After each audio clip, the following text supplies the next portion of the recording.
Congratulations to Revanth అన్న. ఎందుకంటే non compromise మోడ్లో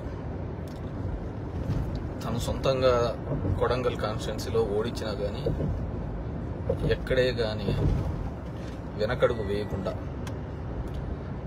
కేసీఆర్తో నాకు తెలిసి నాన్ కాంప్రమైజ్గా ఎలాంటి లావాదేవీలు పెట్టుకోకుండా ఫైట్ చేసిన లీడర్స్లలో ఈజ్ ద వన్.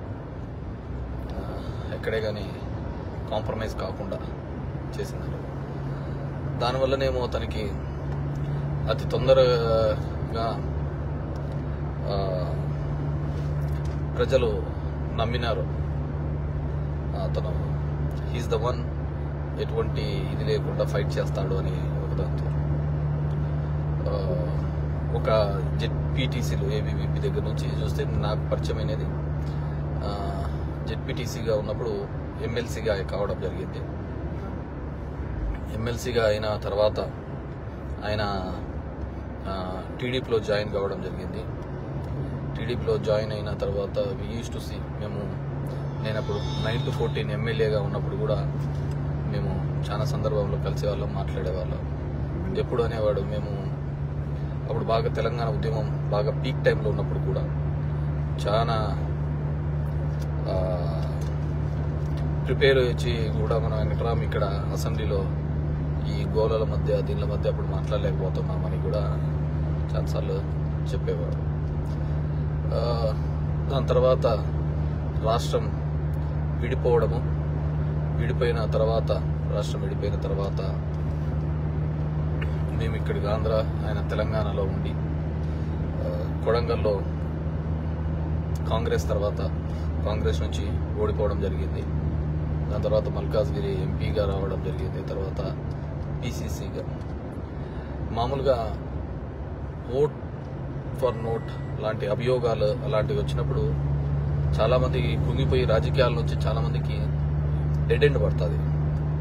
కానీ రేవంత్ విషయంలో వాటన్నిటినీ కూడా ఇగ్నోర్ చేసుకుంటూ వాటినన్నింటినీ కూడా ఫైట్ చేస్తూ జైలుకు పంపించినా కానీ తిరిగి బౌన్స్ బ్యాక్ అవడం అంటే you should have that mental strength.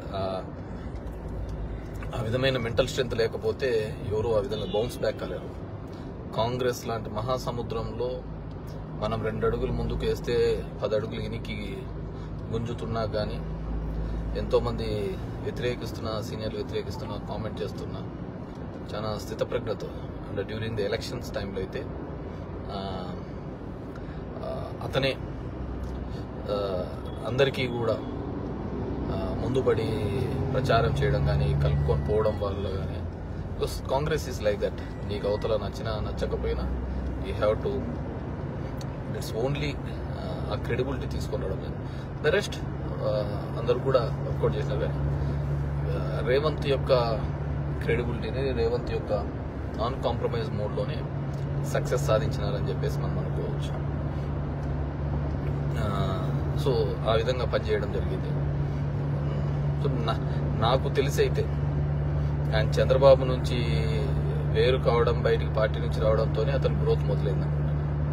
Chandrababu ఎట్లాంటి అంటే సీక్ చెట్టు రాగి చెట్టు ఉన్నట్టు అనమాట. ఆడ ఏ చెట్లు పెరగవు. ఇప్పుడు చూడండి, కేసీఆర్ అతని దగ్గరే మంత్రిగా చేసినాడు, డిప్యూటీ స్పీకర్గా చేసినాడు, బయటకు వచ్చినాడు, సపరేట్ రాష్ట్రం తెచ్చినాడు, ముఖ్యమంత్రిగా 10 సంవత్సరాలు ఉన్నాడు. కేసీఆర్ అదేవిధంగా ముఖ్యమంత్రి అయినాడు. అదేవిధంగా రేవంత్ చూడండి, ఆయన దగ్గర నుంచి బయటికి రావడం జరిగింది. కాంగ్రెస్లోకి వచ్చిన తర్వాత అతి తొందరలో పీసీసీ రావడం, ఈరోజు ముఖ్యమంత్రి స్థాయికి ఎదగడం అంటే జస్ట్ బికాస్ ఆఫ్, ఎందుకంటే చంద్రబాబు అనే దాని దగ్గర ఆ చెట్టు కింద ఎవరు బతకలేరు. బతికి బట్టగట్టలేరు, ముందుకు పోలేరు అనమాట. ఆ చెట్టు అలాంటిది. ఇప్పుడు పవన్ కళ్యాణ్ చూస్తున్నాం కదా, అతను పవన్ కళ్యాణ్ అనే వ్యక్తి చంద్రబాబు నాయుడిని అంటుకొని పొత్తుతో ఆయనతో లోపాకాయంగా ఒప్పందాలు ఉన్నంత వరకు కూడా ఆయన ఎదగలేడు. రాసి పెట్టుకోండి. ఎంతున్నా కానీ ఏదో 20 సీట్లకు 30 సీట్లకు పరిమితం అయిపోయి ఆ సంతోషంతో ఉండాల్సిందే తప్ప నేను జగన్ రెడ్డి నోడియాల ఆ దాంట్లో ఉండాలి. కాబట్టి ఒక నాయకుడిగా మాత్రం ఎదగలేడు. Hi, this is Karthikeya. Please subscribe to ADBC channel.